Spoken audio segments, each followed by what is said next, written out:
শ্রীমান মহাপ্রভু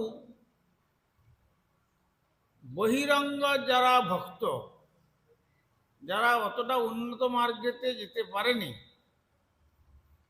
তাদের নিয়ে তিনি নাম সংকীর্তন করেছেন। আর অন্তরঙ্গদের নিয়ে কি করেছেন? সেখানে পঞ্চম পুরুষার্থ কৃষ্ণ প্রেম আস্বাদন করেছেন। স্বরূপ, রামানন্দ আদি যে সমস্ত উন্নত উজ্জ্বল রসের ভক্ত,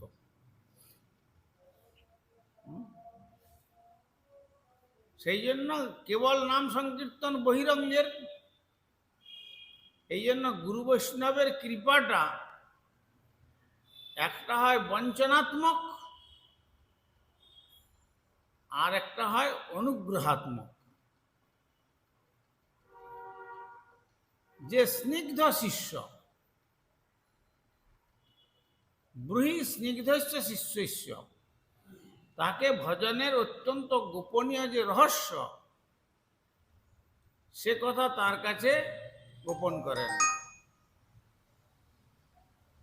আর যারা এমনি খাতায় নাম লিখিয়েছে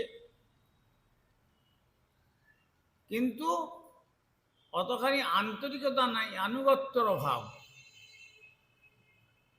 তাদেরকে কি করেন? বঞ্চনাত্মক কৃপা করেন।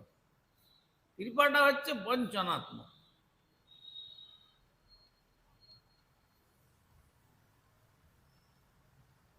যখন শিষ্য আনুগত্য স্বীকার করল সম্পূর্ণরূপে, তখন কি করেন? গুরু বৈষ্ণবগণ তাকে অনুগ্রহ করেন, বাস্তব মঙ্গলের জন্য তাকে সেইভাবে পরিচালিত করেন। আর যে স্নিগ্ধ নয় আর আনুগত্য স্বীকার করছে না,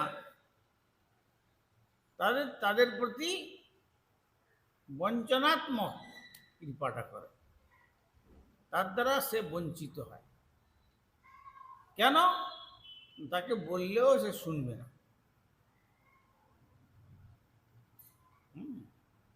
এইরকম ধরনের